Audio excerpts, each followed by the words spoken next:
बिस्मिल्लाहिर्रहमानिर्रहीम। तो इस लेक्चर के अंदर हम जो है वो एम्प्लॉयज़ और वेंडर्स की मुख्तलिफ ऑप्शंस का जायज़ा लेंगे।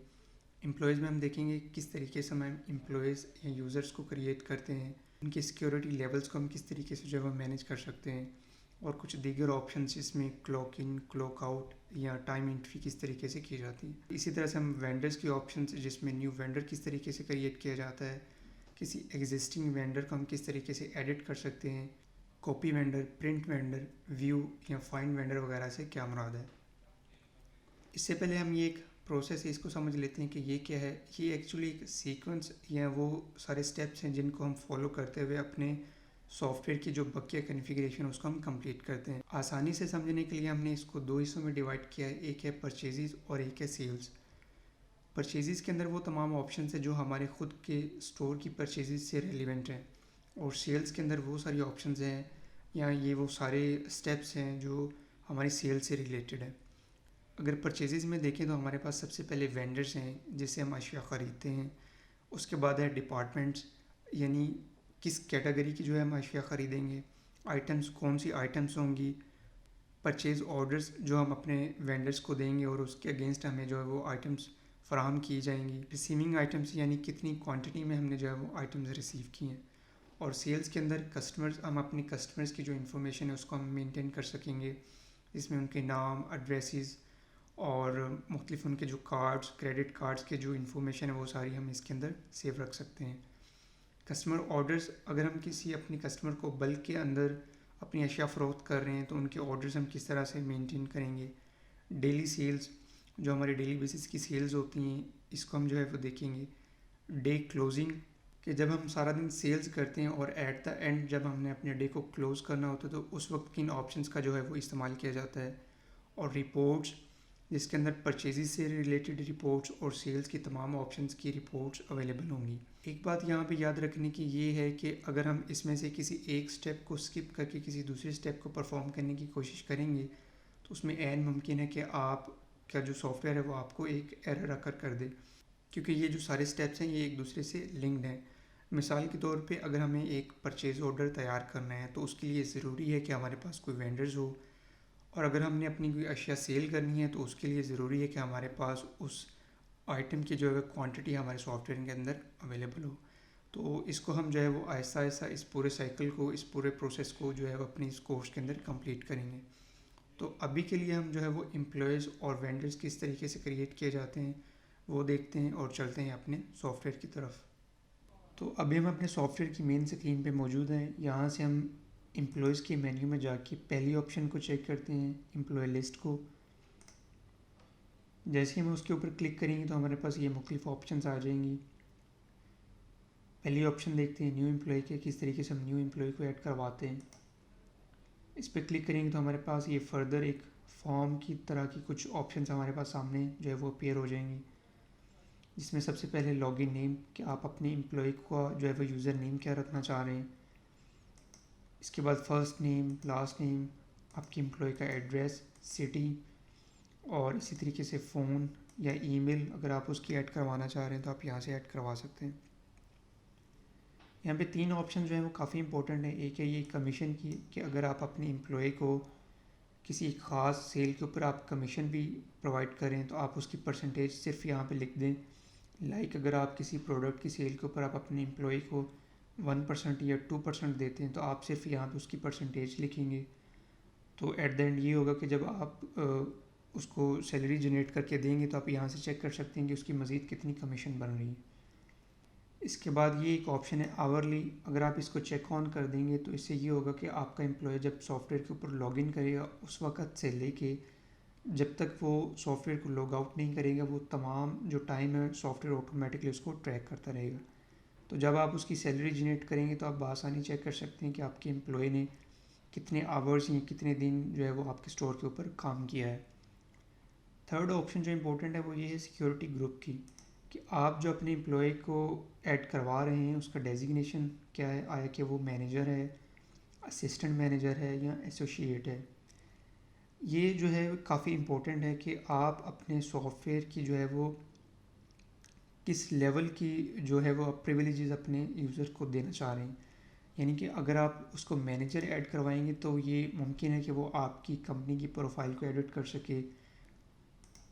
और अगर आप यहाँ से एसोसिएट को ऐड करवाएंगे तो उससे ये होगा कि जो आपका एम्प्लॉय है वो सिर्फ सेल्स कर सकेगा, और जो मैनेजमेंट के काम है, कोई चीज़ों को एडिट करने के जो काम है वो परफॉर्म नहीं कर सकेगा। इसको मज़ीद जो है हम नेक्स्ट ऑप्शन में देखेंगे। एक नोटिसेबल बात ये है कि यहाँ से हम अपने एम्प्लॉय का यूज़र नेम तो बना रहे हैं, लेकिन पासवर्ड की यहाँ पे कोई ऑप्शन हमारे पास अपीयर नहीं हो रही। तो उसके लिए हमें एक छोटा सा काम करना पड़ेगा कि अभी के लिए हम इस पूरे टैब को यहाँ से बंद करेंगे और यहाँ से एडिट में जाके प्रेफरेंसेस में जाएंगे, कंपनी पे क्लिक करेंगे और ये जनरल के ऑप्शन पे रहते हुए यहाँ से ये जो पहले नंबर पे ऑप्शन है रिक्वायर यूज़र्स टू लॉगिन, इसके ऊपर हम क्लिक करेंगे। जैसे ही हम क्लिक करेंगे तो वो पूछेगा कि आपके जो सॉफ्टवेयर है उसके एडमिनिस्ट्रेटर का आप क्या पासवर्ड रखना चाह रहे हैं। तो हम यहाँ से एडमिनिस्ट्रेटर का पासवर्ड क्रिएट करते हैं और यहाँ से सिंपली हम इसको ओके करेंगे और यहाँ से हम इसको सेव करवा देंगे। जैसे ही सेव करवाएंगे तो वो सब कुछ जो है वो आपका सॉफ्टवेयर लॉग आउट कर देगा। दोबारा लॉगिन करने के लिए जो आपने अपने एडमिनिस्ट्रेटर का पासवर्ड रखा है वो आप देंगे यहाँ से पे, और सिंपली आप यहाँ से इसको लॉगिन करवाएंगे। और अब हम दोबारा जाके वहाँ पे देखते हैं एम्प्लॉयज़ में कि क्या वहाँ पे कोई ऑप्शन हमारे पास न्यू आई है। तो ये देखिए, ये क्रिएट पासवर्ड की न्यू जो ऑप्शन है हमारे पास यहाँ पे अवेल हो चुकी है। तो अभी के लिए हम यहाँ पे एक टेस्ट यूज़र क्रिएट करके देखते हैं।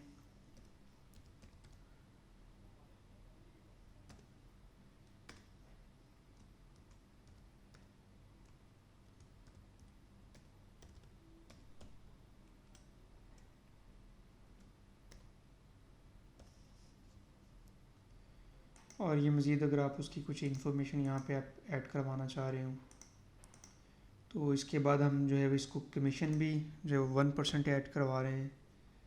ट्रैक आवर्स पे भी क्लिक कर देंगे ताकि हमें पता चलता रहे कि कब कब जो है वो हमारा जो एम्प्लॉय है सॉफ्टवेयर को यूज़ कर रहा है।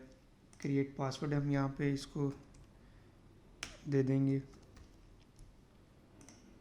और इसको हम जो है वो सिक्योरिटी ग्रुप इसका जो है हम इसको एज आ रखेंगे मैनेजर, ताकि हम डिफरेंस चेक कर सकें कि हम मैनेजर का यूज़र बना लेंगे और एक हम एसोसिएट का चेक कर लेंगे। और मज़ीद इसके अलावा यहाँ पर अगर हम देखें कस्टम की एक हमारे पास ऑप्शन है, इसके ऊपर अगर हम क्लिक करें तो यहाँ पे आप लोग जो है वो ख़ुद की फील्ड्स को जो है वो आप यहाँ से ऐड करवा सकते हैं। लाइक अगर हमें इनकी डेट ऑफ बर्थ यहाँ पे ऐड करवानी है तो आप कस्टम 1 पे क्लिक करके यहाँ पे आप सिंपली यहाँ पे लिख सकते हैं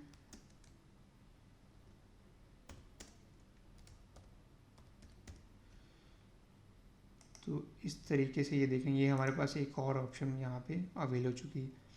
आप यहाँ पे जो है वो 7 ऑप्शंस यहाँ पे आप इस्तेमाल कर सकते हैं अगर आपने मज़ीद कोई इन्फॉर्मेशन ख़ुद से ऐड करवानी है तो इसको जल्दी से हम जो है वो फाइनल करते हैं।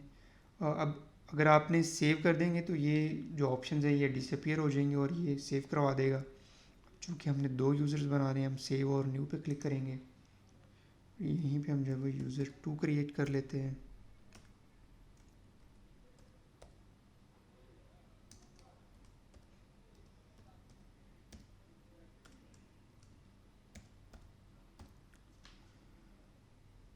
और इसी तरीके से इनकी जो है वो कमीशन हम रख रहे हैं 1%। ट्रैक आवर्स पे क्लिक कर देंगे, पासवर्ड जनरेट करते हैं इनका और जी अब यहाँ पे इनको जो है हम एसोसिएट यहाँ पे हम इनको रोल ऐड करवा रहे हैं। यहाँ से हम इनको सेव करवा देंगे। तो जी ये देखिए हमारे पास 2 यूज़र जो हमने क्रिएट किए हैं वो यहाँ पे हमारे पास अवेल हो चुकी हैं। अब नेक्स्ट हमारे पास ऑप्शन आ रही है एडिट एम्प्लॉय की। अगर आपने किसी एम्प्लॉय को एडिट करना है, किसी इन्फॉर्मेशन को, आप इसके ऊपर डबल क्लिक करके भी आप एडिट करवा सकते हैं। और अगर आप यहाँ से एडिट करवाना चाह रहे हैं तो आप सिंपली इसको आप क्लिक करके एडिट एम्प्लॉय पे आप क्लिक करेंगे तो वो सारी ऑप्शंस आपके पास दोबारा आ जाएंगी। इसके बाद आपके पास ये थर्ड ऑप्शन है कॉपी एम्प्लॉय की, कि अगर आपने क्विकली कोई नया यूज़र क्रिएट करना है तो आप सिंपली यहाँ पे किसी भी यूज़र पे आप क्लिक करके आप कॉपी करेंगे तो वो सारी ऑप्शंस आपके पास जो है वो अवेलेबल हो जाएंगी ऑटोमेटिकली।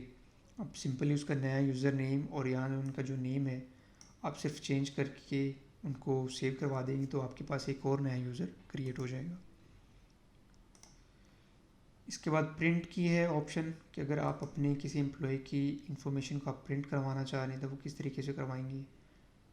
यहाँ पे आप किसी भी एम्प्लॉय को सिलेक्ट करके आप प्रिंट करवा सकते हैं। ये हमारे पास एक डायलॉग आया है कि ऑल डिस्प्लेड, यानी कि जितने भी आपके पास एम्प्लॉयज़ जो डिस्प्ले हो रहे हैं आप सबकी इन्फॉर्मेशन को प्रिंट करवाना चाह रहे हैं या फिर आपने स्पेसिफिकली किसी एक यूज़र की इन्फॉर्मेशन को यहाँ से प्रिंट करवाना है। तो अभी के लिए हम एक यूज़र को सिलेक्ट कर रहे हैं। तो ये देखिए हमने जो उनकी इन्फॉर्मेशन यहाँ पे लिखी थी वो यहाँ पे हमारे पास अवेल हो सकती है। आप इनको ड्रैग एंड ड्रॉप भी कर सकते हैं कि अगर आप ये देखें अगर फर्स्ट नेम पहले आता है तो उसके बाद हम लास्ट नेम यहाँ पे करवा सकते हैं। अब ये बाकी सारी ऑप्शन जो है वो हमने फिल नहीं की थी तो इस वजह से ये हमारे पास यहाँ पे शो नहीं हो रही हैं। अब इसको आप एक्सपोर्ट भी कर सकते हैं एक्सेल के अंदर और यहाँ से आप इसको सिंपली प्रिंट भी करवा सकते हैं।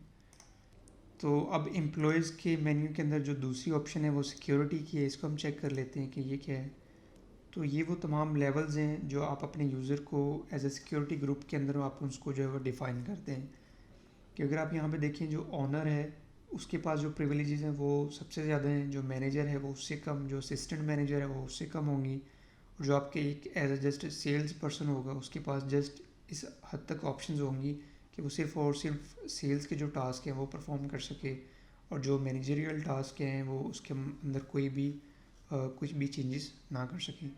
अगर आपने ख़ुद का कोई नया डेजिग्नेशन यहाँ पे क्रिएट करना है, कोई ग्रुप करना है तो आप सिंपली यहाँ पे न्यू ग्रुप पे क्लिक करें, ग्रुप का नाम रखें। यहाँ पे हम सिंपली इसको टेस्ट ग्रुप बना रहे हैं,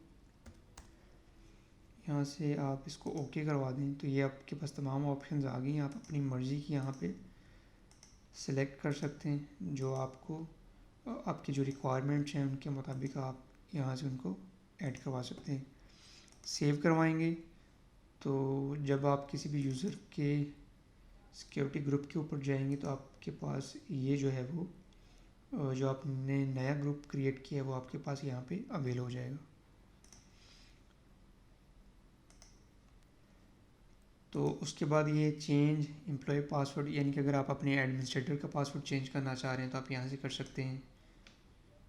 और इसके बाद है हमारे पास क्लॉक इन और क्लॉक आउट कि अगर आपने यहाँ से किसी भी यूज़र को क्लॉक इन करवाना है कि ये यूज़र जो है वो अभी काम कर रहा है तो आप यहाँ से उस यूज़र को सिलेक्ट करके उसका पासवर्ड दें और उसको क्लॉक इन करवा दें तो ये अब उनका जो टाइम है उसका वो ट्रैक करना इसको शुरू कर देगा। मज़ीद देखते हैं इसके अंदर जो ऑप्शन है न्यू एम्प्लॉय टाइम हिस्ट्री कि अगर आपका कोई नया एम्प्लॉय है उसकी आपने किसी वजह से उसको आप जो है वो लॉगिन की जो क्लॉक इन नहीं कर सके हैं तो आप मैनुअली यहाँ से आप उसकी जो अटेंडेंस है आप यहाँ से उसको ऐड करवा सकते हैं कि वो इन, यानी कि वो कब उसका इन है। अगर वो आपके स्टोर की टाइमिंग है 8 AM से लेके 8 PM तो आप यहाँ से सिंपली आप उसको डेट को पहले सिलेक्ट करेंगे और उसके बाद यहाँ से आप उसको टाइम को सिलेक्ट करके यहाँ से सेव करवा देंगे। तो अभी के लिए हम इसको नहीं कर रहे हैं क्योंकि हम चाह रहे हैं कि ये ऑटोमेटिकली कुछ ट्रैक करे चीज़ों को। इसके बाद ऑप्शन आ रही है हमारे पास टाइम क्लॉक हिस्ट्री, इसको देखते हैं कि ये क्या है। तो अभी के लिए वो बता रहा है कि आपका एक यूज़र जो है वो क्लॉक इन हुआ है जो कि अभी जो है वो 11:10 पे जो है वो एक क्लॉक इन हमने करवाया था उसका पासवर्ड देके, तो उसकी इन्फॉर्मेशन जो है वो यहाँ पे हमें प्रोवाइड कर रहा है। लास्ट ऑप्शन को देखते हैं मैनेज्ड क्लॉक्ड इन एम्प्लॉयज़ कि आप अगर किसी एम्प्लॉय को क्लॉक आउट करवाना चाह रहे हैं तो आप यहाँ से उसको क्लॉक आउट करवा सकते हैं।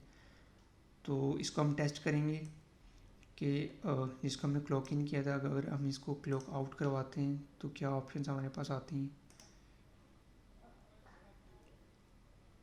तो ये देखिए वो बता रहा है कि आपका जो एम्प्लॉय है वो इतने बजे वो लॉगिन हुआ था और इतने बजे उसका जो है वो क्लॉक्ड आउट हुआ है, यानी कि वो इतने बजे उसने काम शुरू किया है जो आपने पहले इन्फॉर्मेशन पुट की थी और इतने बजे आपने इसको क्लॉक आउट किया है। इसको आप यस कर दें तो ये उसकी जो है एक एज अ अटेंडेंस हमारे पास क्रिएट हो चुकी है। इसको जब हम पे रोल या जब हम इनको रिपोर्ट्स के लेवल पर जाएंगे तो हम इनको तब मज़ीद एक्सप्लोर करेंगे। तो अब इसके बाद हमारे पास जो ऑप्शन है वो वेंडर्स की ऑप्शन को हम चेक कर लेते हैं कि वो कौन सी हैं। यहाँ पे हमारे पास है वेंडर्स की, और वेंडर्स की ऑप्शंस आप यहाँ से भी एक्सेस कर सकते हैं, और इसके अलावा आप परचेजिंग की मेन्यू में जाके वेंडर लिस्ट के ऊपर आप क्लिक करके भी आप सेम ऑप्शन जो है वो हासिल कर सकते हैं।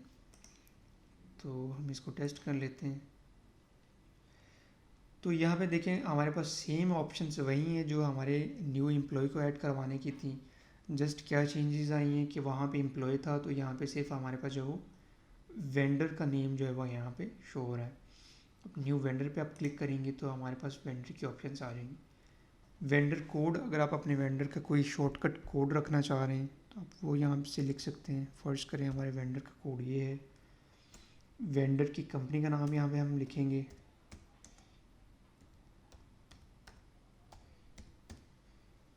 इसके अलावा हमारे वेंडर का नाम क्या है वो हम यहाँ से ऐड करवा सकते हैं।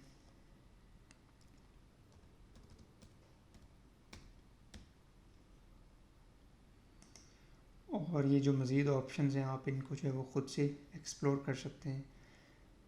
और इसके अलावा ये आ रहा है कि अगर उसका जो अकाउंट नंबर है बैंक का आप वो यहाँ से ऐड करवा सकते हैं। और अगर हिस्ट्री के ऊपर आप जाएंगे तो यहाँ पे आपको ये ऑप्शंस आ जाएंगे कि पहले आपके वेंडर के साथ कौन कौन से आप उनसे जो है वो चीज़ें बाय कर चुके हैं। तो चूँकि ये एक नया वेंडर है तो इसलिए हिस्ट्री में कुछ भी नहीं शो हो रहा। तो इसके अलावा ये एक इनएक्टिव की ऑप्शन है कि इसका मतलब ये है कि अगर आपका जो वेंडर है आप उसके साथ बिज़नेस कर चुके हैं और अब आप उससे कोई भी माल नहीं ख़रीद रहे हैं तो आप सिंपली उसको यहाँ से इनएक्टिव कर सकते हैं। तो हम इसको फ़िलहाल के लिए यहाँ से सेव करवाएंगे।